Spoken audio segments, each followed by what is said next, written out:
Let's close this door.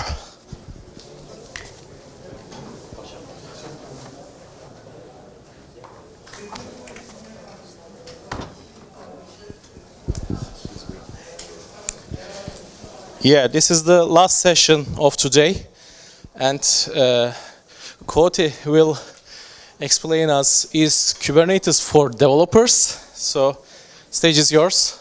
Enjoy. Hello. Thanks for having me. And Mute. Try again. is that better? Oh yeah. Hello. Thanks for having me and coming to the talk here, especially for the last talk of the day. That's mighty energetic of you. Well, what I want to go over is, I don't really program anymore, so you can't ask me about that. I do a lot of slides. Is primarily my work now. That's what I program. But I have still been around in the world of programming and cloud and DevOps, and now things like Kubernetes and cloud native and platform as a service with my background. And so I've been studying for the last few years, once kind of Kubernetes has, cemented itself, if not in complete usage, in what people want to use and from who I talk with are planning on using. There's been this ongoing kind of, weirdness about, like, is this for developers or not? Like, who is this for? And so I like to check in every now and then and figure out, like, what the current answer is and what's going on with that. Now, at one point, just to give you my biases, I work at VMware, and if you can see that. Hopefully you got to see my coworkers, Josh and Cora, yesterday. I didn't. I'm sure it was awesome. They give good talks. But I've worked at various places that now we do a lot of Kubernetes stuff, and it's various places that I've worked. We've competed with Kubernetes and things like that. So I have a weird relationship with it, but I'm pretty much cool now. I've gone through all the grieving cycles, so I'm accepting of what's up with it. And I actually think, as I'll go over, that it's pretty great. So I like to begin my presentations with the end, especially, I notice there's a lot of traffic around here, so if you want to leave after this so you can get somewhere, that's fine. But I'll go over what I'll build up to, so you can also keep it in your mind as far as structure. And also it reminds me what I was going to talk about. And that is, as you'll see, as I've kind of alluded to already, what I've encountered a lot, maybe you've encountered firsthand, is there's a lot of complaining about the complexity of Kubernetes, which I always think is a little like, normal, I guess, for a new technology. It's always complicated when it first comes about and you have to learn about it. And it also has to be finished out and polished up and made easy to use. But for as much interest in it that there is, like, it does seem like there's an awful lot of people complaining about it and saying that it's difficult, which is kind of what spurs off this whole line of thinking that I go down every now and then. And from what I can tell from surveys that we do and what people tell me is that as people like to say nowadays, the developer experience, or the DevX, if you're not into lengthy phrases, is not really great for developers on Kubernetes. It takes a lot of work to get to the point, as I'll get to you, where you can actually start deploying your applications and running them and just get back to putting features in your applications, what I think of as like moving pixels on the screen, right? Now, of course, there's back-end things and modernization and stuff like that doesn't include moving pixels on the screen, but hopefully at some point, you're moving pixels around on the screen, because otherwise, there's accessibility things as well, but metaphorically or literally, I'm not, it's hard to know what you're doing with software if you're not making a person's life better. I guess there's manufacturing and machines and stuff like that, but let's not obsess with edge cases. Now, the major sort of framing, it's always good to reframe or redefine a problem in order to answer it. It's kind of a trick. Yeah, maybe you already use. You can use at home. But I think what you get to is this idea of who is Kubernetes for? Is Kubernetes for developers? Should they use it directly? There's many types of developers, to be pedantic about it. And really, when people talk about developers, mostly what they're discussing is application developers. People who write the apps that are out there or the supporting services for it. And I think it becomes pretty clear that using Kubernetes directly, even especially building it up, isn't really intended to be the sort of work that application developers focus on so much. And instead, as I'll get into, there tends to be, and there's emerging a different group of developers, operations people, what we call these people, whether it's DevOps engineers or SREs, or maybe even like the full stack developer that doesn't focus on the UI layer. This changes every couple of years. So, whatever you want to call we call them platform engineering people now, I think is what I hear most frequently there. And those are the people who are the developers, the people who I think Kubernetes is for, and who start building something on top of that the application developers start to use. So that's pretty much the presentation. But I'll give you the footnotes and the details for it now. So just to briefly introduce myself, this is me. I try to wear the same shirt when I present, my lucky presentation shirt, which I accomplished today, which is great. So as mentioned, I work at VMware. I came from the Pivotal acquisition, and I've been an industry analyst. I've worked at several, I worked at RedMonk. I was the first analyst that the two partners there hired way back in the 2000s, which was fun. And I'm actually originally from Austin, Texas. So all of us tech people who live in Austin, you have compulsory at least two-year service at Dell. So I worked at Dell for a couple of years doing corporate strategy and mergers and acquisitions for software and cloud there, which was like, speaking of not being a programmer, that's the crazy different area to work with. If you've ever heard of something called an investment banker, they're a fascinating group to work with. And it's where I learned all my crazy PowerPoint skills, which I pretty much have unlearned for this presentation, as you'll see. I'll give you a quick tip about PowerPoint and presentations. What I learned, I think the number one thing I learned about presentations from that 2 years working with the M&A people is that whenever you're putting together a presentation for internal viewing, not so much this, but to kind of communicate at work, in your mind, think about the presentation as just a Word document that's been accidentally printed in landscape, right? And once you kind of wrap your head around that, you'll understand and be comfortable with the awesomeness that is internal-facing corporate presentations. Anyway, so nowadays, I spend a lot of time talking with organizations who are looking to improve the way they do software, digital transformation, if you will. Kind of any organization that writes and runs its own software to essentially run the way it functions, whether it's a business or government or military or something like that. And as you've probably encountered, changing how you do software at a large organization is extremely difficult. So it's a fun conversation to have with people. And I write little books kind of yearly, but I've been slacking off recently. But I write books on that topic, and I do a couple of podcasts where we talk about this kind of stuff and other things. And also, I guess finally I should say, I no longer live in Austin. I've lived in Amsterdam for, 4.5 years or so. Sadly, unlike Mr. Coté, a little over there, I did not bring any stroopwafels for you, which I think is what we're supposed to do from the Netherlands. But my excuse is I'm an American. I didn't know. I haven't gone through the testing to get a permanent residency to learn that fact yet. So maybe next time. So as I was saying, I'm not really going to go over too extensively what Kubernetes is. I mean, maybe just to level set. Basically, it's a way of running containerized applications and specifying the configuration of it, enforcing the way that you want it to run, the state. If you put your applications in containers and basically architected them to fit in that way, it's really a way of, I think, standardizing what infrastructure looks like to a containerized application and the way you want to run it, right? So you'll hear Kubernetes people talk about how it's an API for infrastructure, which as an application developer I always found extremely confusing, because to me an API is like an actual programmatic thing that you call, not just like a file of YAML that you put a bunch of stuff in. But more of what they mean, I think, is it's a standardization, or normalization is the wrong word, but it's a way of standardizing and all this infrastructure and services that you use, instead of it being all different depending on what stack or what cloud or whatever that you're doing.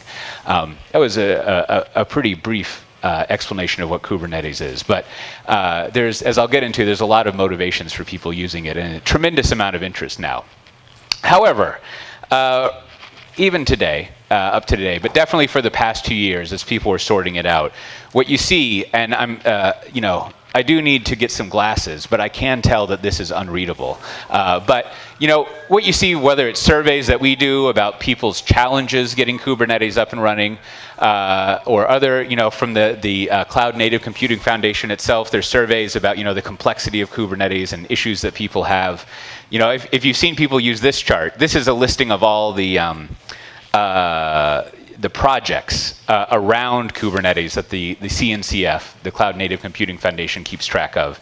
And this, here's another little secret. I always like to give out little tips during presentations. Another secret is if you're in a vendor presentation, someone's talking to you about something they want you to do, and they show you this slide, they're about to try to sell you something. Now, I'm not going to do that, more or less. But what they're really, this is often used in a maligning way to kind of say, like, look how complicated and scary it is. There's a lot of moving parts and things to pick from, which, I kind of sympathize with that, right? But I think another way of looking at this kind of complexity, this chart, when it comes up, is that, like, there's a whole lot of functionality. You have to choose from it and learn about it and fit it together.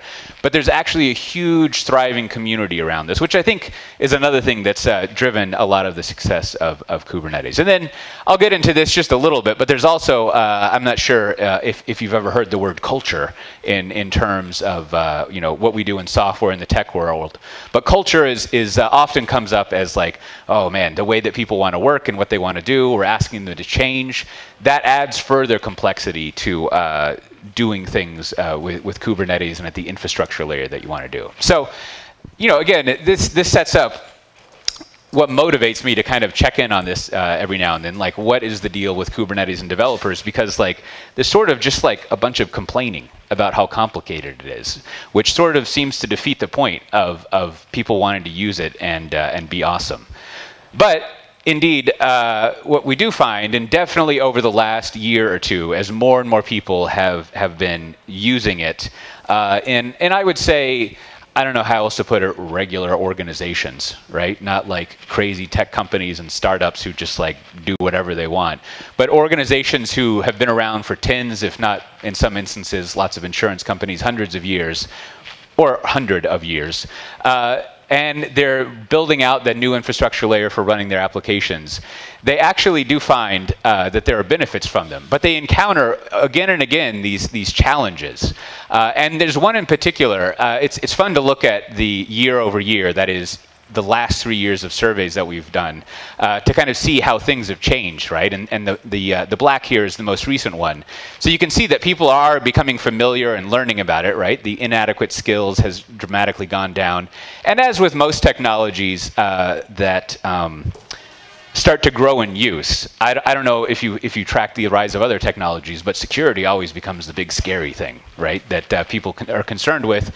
And sure enough, you kind of see a slight rise in that.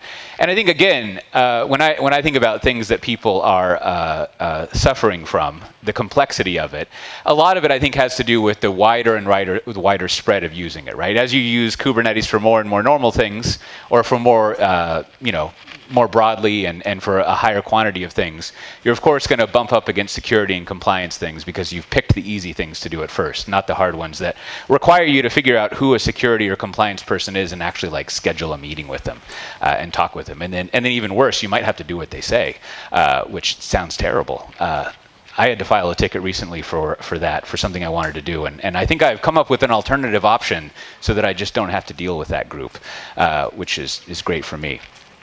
Now, despite all those complaints, you do see plenty of advantages that organizations are starting to get, right? Now, if you go back to that idea of what Kubernetes is doing, providing a common API, and also a common sort of life cycle for your applications and a common life cycle for the services that your applications use.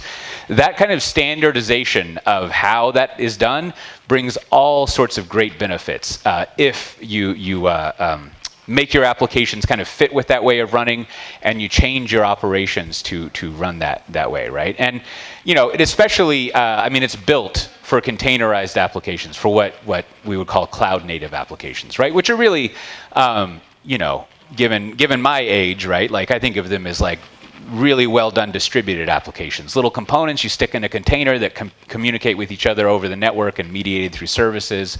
So if you've already been writing your applications like that or you want to, it's perfectly built for running those kind of applications. And there's a lot of sort of, what would you call it, capabilities or functions that you can get as well as a consequence of doing cloud native applications, but also because of the way that Kubernetes is built and what it wants to provide to personify it, to give it human attributes.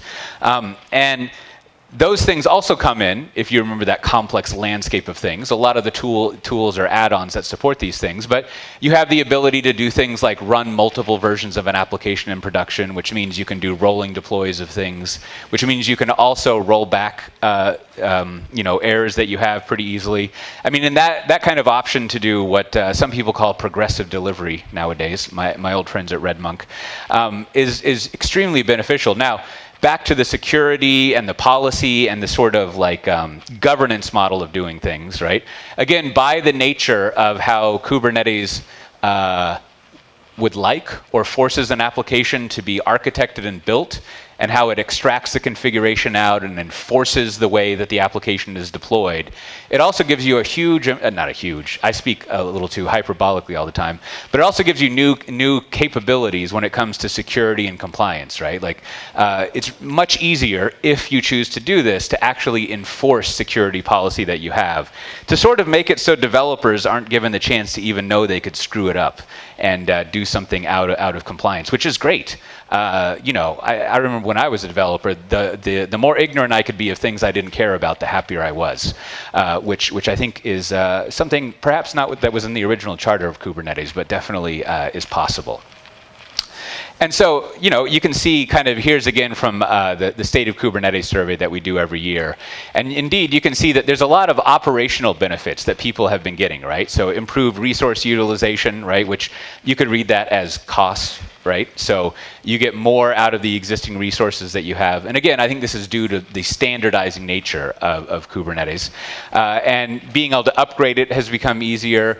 Migrating to whatever kind of infrastructure you want, all these sorts of things that when people talk about Kubernetes, they definitely sort of advertise as operational benefits. But getting back to our idea about is it for the developers, it's kind of the way I've arranged this chart is a little weird, but the most recent one is the solid green one. But you can see that shortening software development cycles has actually been decreasing in the benefits that people have, right? And, I unfortunately wasn't consulted on the answers and the questions for this survey. I would have put in more things about that helped me kind of triangulate on application developers. But I think this is a pretty good one to kind of pay attention to, right? Because I would, well, I don't know, not argue. I believe that, I don't know if it's the top one, but one of the most important ways of rating, quality is the wrong word, but the goodness, the effectiveness of an application developer's work is how quickly they can release their software, right? And why is that? That's because the more frequently you can release your software, the more chance you have for feedback about if your software is actually useful, right? You can go through that loop, whether you want to call it a lean loop or a small batch loop or whatever, where you kind of come up with an idea, a theory, you write a feature to see if you have solved that theory or not, and you get it in front of users, and you see if you are right or wrong, and you course correct accordingly. So you don't always need to release software on a weekly basis, but it gives you a tremendous amount of feedback that improves the value of your software and the effectiveness of it. So that has actually been going down in our surveys, right? So I think that's the area to sort of like look at is how can we increase that? How do we make it better? And I think the reason is because really what Kubernetes is good at is providing this, right? Like if you get Kubernetes all set up and it's all running and happy and everyone's done their work, from a developer standpoint, what you now have is a blinking cursor. Right? People will call this a dial tone or something like that if you remember those. But essentially what it's doing is once you get Kubernetes up and running, it's waiting for someone to do something with it, right? It's just a big cloud sitting there. It doesn't actually bring to bear really tools that application developers would use or even, I don't know what you want to call it, services or middleware or things like that, right? Like it's just a component in the entire stack that an application developer uses to do their software. And I think this is like the critical one. It was fun to make this this GIF to have a slight animation thing here, but I think this is the critical sort of turning point in understanding, like, is Kubernetes for developers or not, right? Like, how does it help developers out? And I think to kind of figure out how that fits in, it's nice to think back to when we've been confronted with blinking cursors and tried to build something on top of them. When we kind of like go through these cycles over and over again of building a platform, a stack that developers use, right? Like way back when, I mean, it's still around. There's some stickers over there. You know, way back when I was doing stuff, we had a platform, a stack called an app server, a Java app server. I think we had the number 2 in it back then, and somehow that got lost at some point. And now, you know, it's Jakarta EE, and you have, you know, all sorts of things that have evolved there. But there's this cycle that reoccurs over and over again. You know, my Stroopwafel friend was going over Corba to SOAP to REST. I think he skipped over a few things and got to Kafka. But there's this cycle of coming up with these platforms over and over again, right? And so, for example, those who remember that there used to be a 2 in front of the EE, you'll probably remember the Heroku and kind of the exciting times between the Java people and the Ruby people. And eventually, Heroku came out, and it was intended to be this finished out platform, this thing that builds on top of that blinking cursor. And it was also a full-on platform as a service. And that was kind of entertaining for a while and worked, and it still exists, to be fair. And then, you know, I haven't really decided what happened at this point to kind of reboot this process. But sometime around like 2012 or 2015, there was a reemergence of solving this platform problem over again.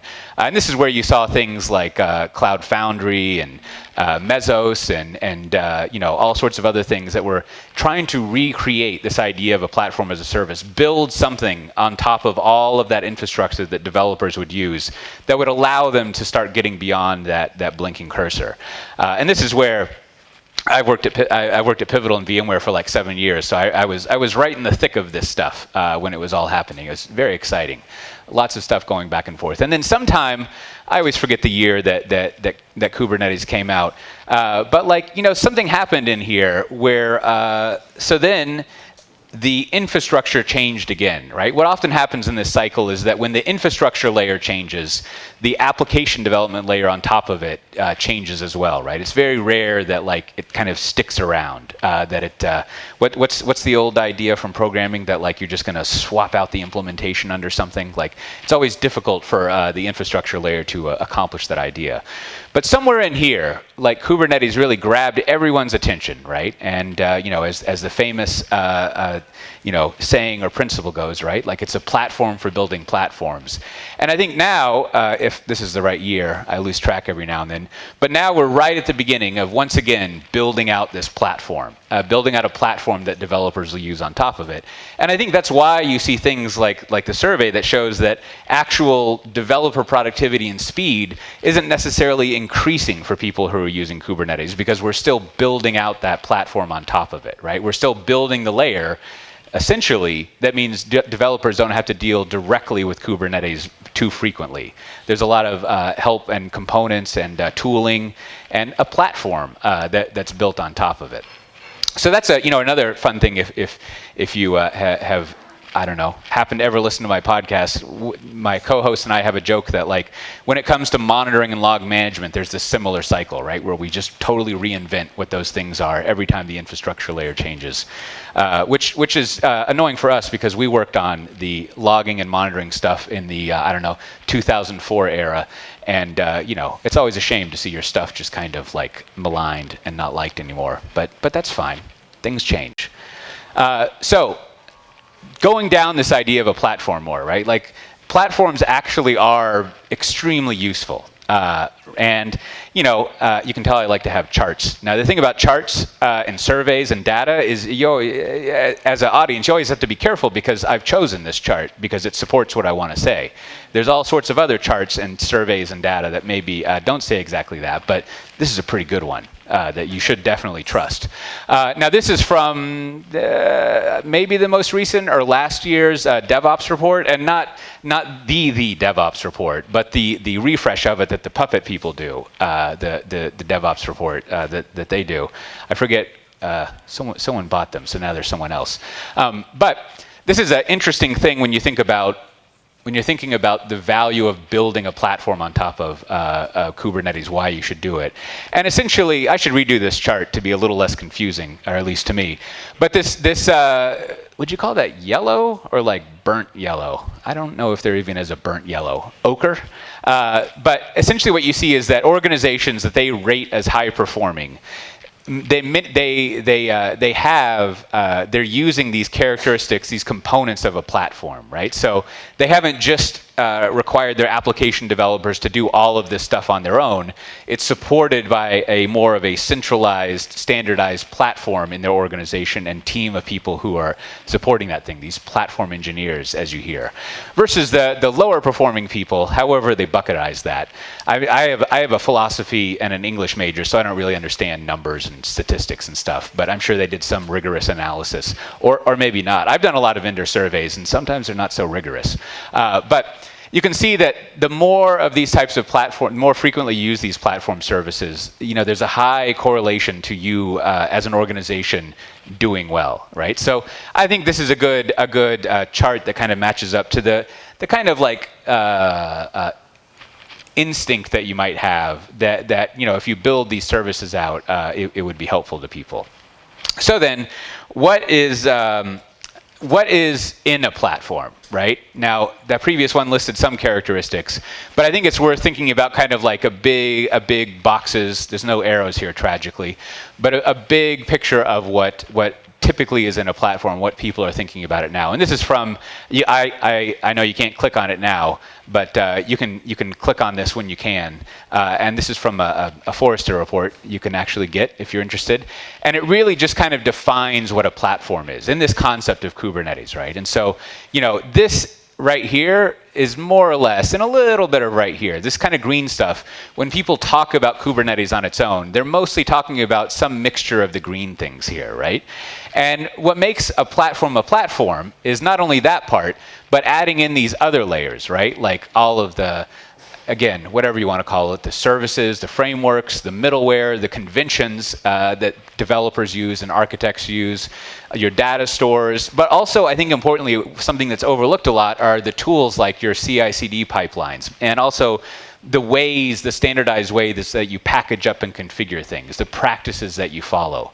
And the more that you standardize those things, rather than multiple teams, sometimes having, each team having multiple ways of doing things, especially in a large organization, the easier it is to kind of achieve that productivity for developers.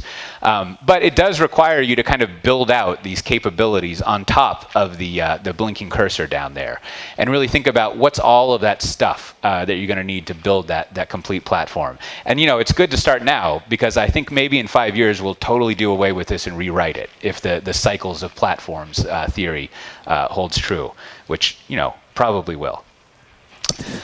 So who builds this platform? Well, there's a lot of things, essentially, if you think about the activities that go into building a platform. And I think this is where we kind of get to an answer of, is Kubernetes for developers? And, I didn't necessarily walk through the trick of like, oh, what type of developer, right? I think depending on how you think about it, there's like 5 or 6 types of developers. You got application developers, systems developers, embedded developers, I don't know, developers who make platforms, all types of developers who are, there's mainframe developers. They're their own type of people. But, if you think about from an application developer perspective, right, again, their job is to move pixels on the screen, add features to an application or the supporting backing services that are used for them. Their time is going to be consumed with a lot of what goes on when it comes to not only building that platform on top of Kubernetes, but the thing that often is overlooked is the ongoing week by week, month by month work of just not only keeping it running, but a vital part is adding new features to it, growing it, making sure that it doesn't become stagnant and stay the same. Because, as many people know, most everyone here, as far as I can tell, is like a developer, right? Like, you really don't want to use a service that you're forced to use that hasn't been updated in 3 years, right? Like, you come to a conference like this, you hear about all sorts of brand new things, and then you go back to work, and you're using like an outdated version of whatever, right? That is not going to allow you to use new things. So that notion that you need to keep this platform refreshed and updated is incredibly important for people who I've seen that are successful with platforms. And so what you end up with when you have a platform is you're creating your own product, right? You're spending all of your time thinking about building that platform, which some developers really enjoy that. I think every developer I was friends with in my 20s, including myself, we all built platforms at some point just because we couldn't help ourselves. Like, it was too much fun to build out frameworks and things like that. And later on in life, we realized that, we had other things to do. Dishes needed to be washed, laundry's got to be put away, and you got to write features into your apps. But I think if you look at all the activities that go into needing to build and run and then refresh and maintain a platform, it's going to consume a lot of the time that your application developers have. And I think that's where we get to this notion of that people will go on and on about, that Kubernetes is not for application developers, that it's a platform for building platforms. Because it's not really something that's super quick and just kind of like a side thought for an application developer to focus on. So, nonetheless, we have all those benefits and nice things like that. So if you are, when I've talked with people at large organizations and kind of observed what they do, this is kind of like the way a very quick overview of how they start thinking about and kicking off their plans, their work to build that platform, right? And the first thing, and I'll detail this out a little bit more, is that instead of relying on your developers to do it, you very quickly set up a platform engineering group, right? Like, nowadays, if there's another phrase people use a lot, which is an internal developer platform, right? That's another phrase you can look around for about practices for this. But this was not learned, but sort of first talked about in the, I think maybe Netflix 10 or so years ago, kind of talked about how it has this internal team of people who are building products for their developers to use, right? Which is a slight nuance of coming up with the enterprise architecture that developers will be forced to use, as I'll get into, right? There's a different way of thinking about it there. But you have this team of people, and they follow this mentality of they're building a product for customers, those customers being developers. And in the same way that your developers and your product managers are always thinking about like how could we best put a feature in here that will solve whatever problems our user has? What problems do the people using our software even have? The platform engineering team, they work directly often with the developers to discover that and do what's best for them, which I think is a very big difference between how most services and middleware and architecture type stuff in large organizations is done, right? It's sort of foisted upon people without kind of ongoing development of it. Now, I think the other thing that becomes important, especially in a large organization, is to very early on think about how you're going to build up the justification for doing this, the proof that it's a good idea and that it makes sense.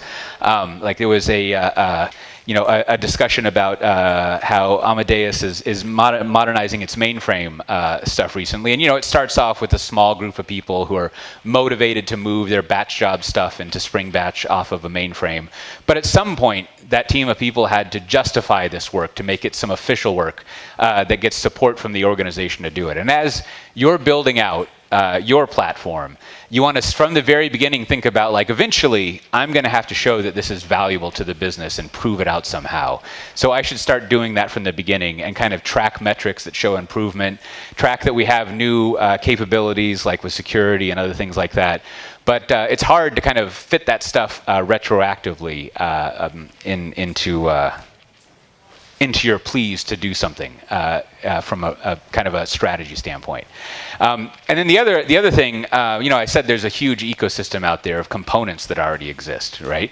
And while some people, as I was joking, might kind of be upset by that large field of options, it actually is great. It means that you have all sorts of things to choose from to kind of build together what this platform is and fit it together, rather than having to solve these problems on your own.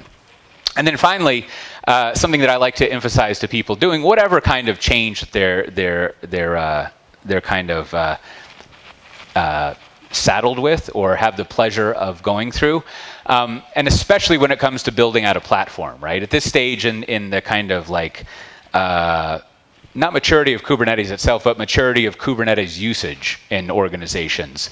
It's good to set expectations that however long you think it's going to take to kind of build out that platform and get a significant amount of usage, you should probably double it, right? Like it's going to take a long time to get your platform to the point where it's ready to be used by, you know, hundreds of different teams of people in your organization.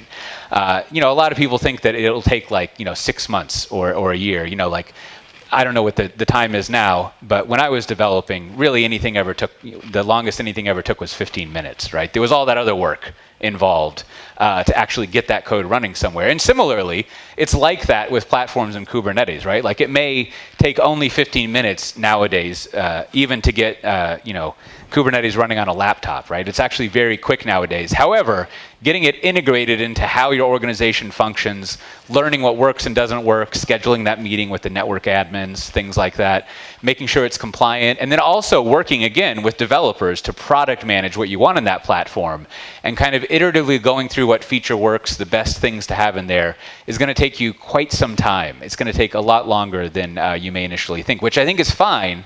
I like to go over this because that's how everyone else functions, right? So it's totally normal for it to take at least a year to kind of have a baseline blinking cursor with the platform on top of it to use. It's you shouldn't feel necessarily bad about that. So I think the other thing, the last thing to leave with, just to emphasize the point, right, is that there are actually at this point, this was not the case even a couple of years ago, but there are many sort of pre-existing platforms or even just components of platforms to use, right? There's lots of interesting ways of thinking about like Knative is an interesting example of this, right? If we're going to have a cloud native architecture, right? We're architecting our applications to be containerized and, you know, components that can coordinate with each other over the network and so forth and so on. It's an interesting, it's been thought out for some time and proven out here and there. It's an interesting way of architecting that and set of tools that go along with it.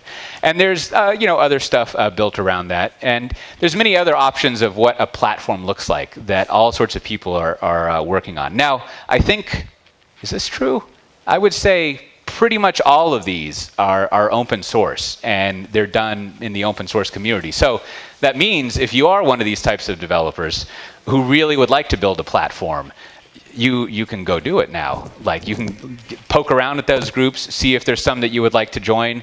And that, in fact, I think is a better approach than doing it all on your own, or at least in your organization, because now you'll benefit from all sorts of other people. And also, you know, it's nice to do coding in public rather than sort of hidden behind your own corporate walls. Now, I think another option is the option that my employer probably wouldn't like me to say too often. But, you know, if you think about the public clouds that are out there, those actually are more or less platforms on their own, regardless of if they involve Kubernetes or not, right? They have all the different, they tend to have all the different services, if not multiples of the same services that application developers would use to not only build and run their applications, but all the tooling, right? Like whether it's pipelines or monitoring stuff, even project management types of things, tooling out there. But when you do that, you're sort of committing to like one cloud out there, which might be great for whatever your needs are. But you know, really just think about, like, instead of building this all from scratch on top of that blinking cursor, what are all the components that we can bring in to really fit them together to fit what fit works in our organization? Well, that's it. A little shorter than a full 45 minutes, but I think the topic really. It's sort of like not definitional.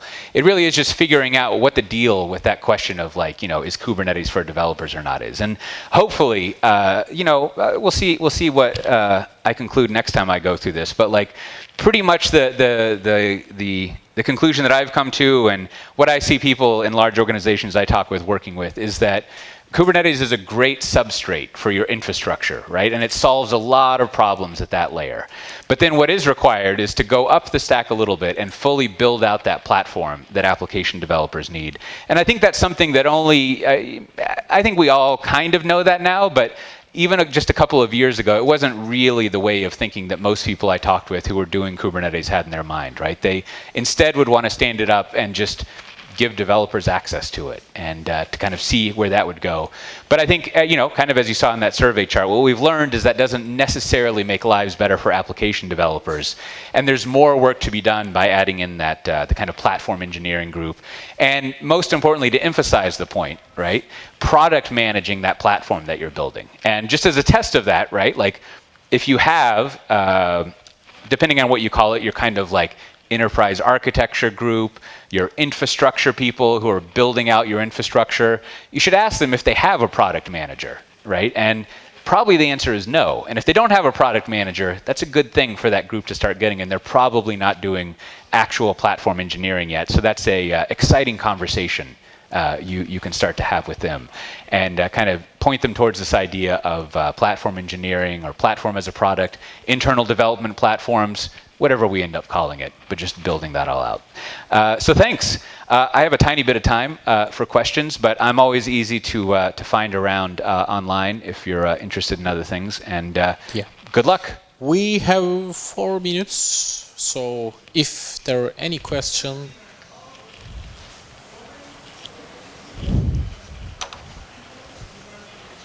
No question?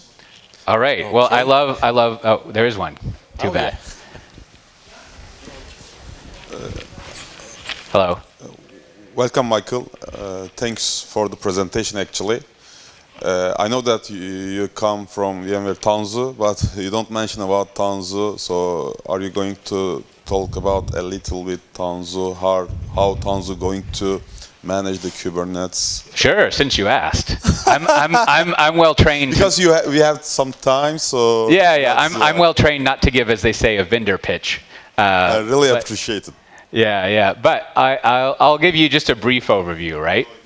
So this is the core platform that we have for VMware Tanzu, right? And all of this, I mean, it follows. They don't really like to say this, but it follows an open core model, which is to say it's all open source, but packaging up and kind of integrating it, is something that one pays for. But all of the components are open source, and there's even an edition of this platform that we have called the Tanzu Community Edition, which if you go to tanzucommunityedition.io, you can download and get running for free. But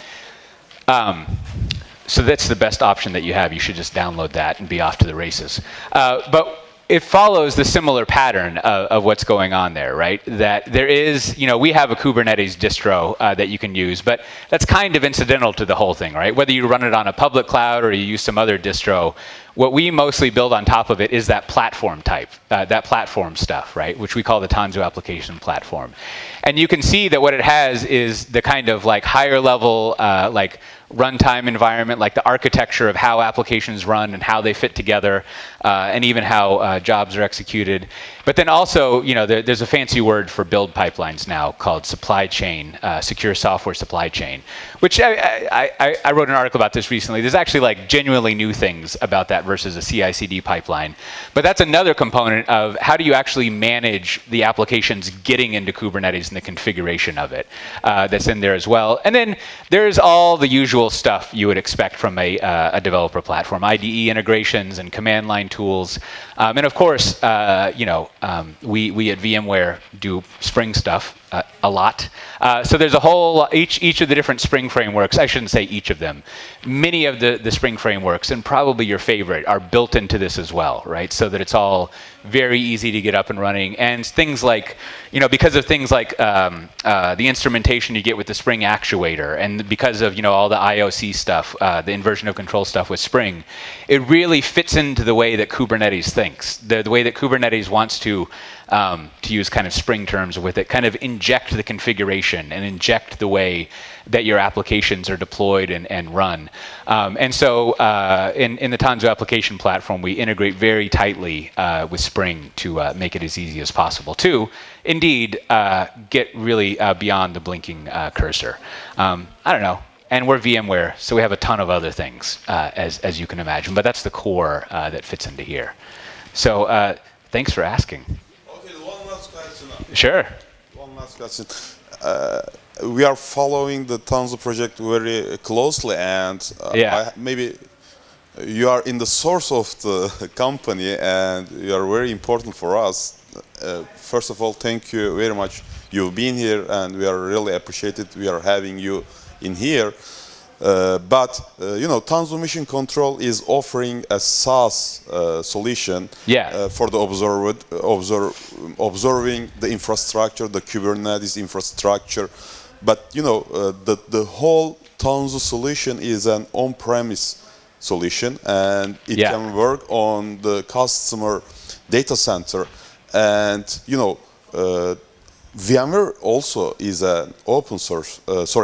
Is an on-prem solution, but this is something problem for regulations or something like that. Is there any plan to make this mission control? So there's I don't work that closely with people, but yes, that people know definitely about that. and I think that definitely is something being worked on, right? I mean, I think to your point, right? Like, we always endeavor to work offline in air-gapped environments, right? And to not rely on only, not to have to use SaaS things, right? And so, I mean, I think over time, like all big vendors like us, right? Like, we try to have both deployment models, and you know, I don't know what the roadmaps are and things like that, but it definitely, it's not the first time we've heard that. Now it's time for our room's claps. Thank you so much. Thank you.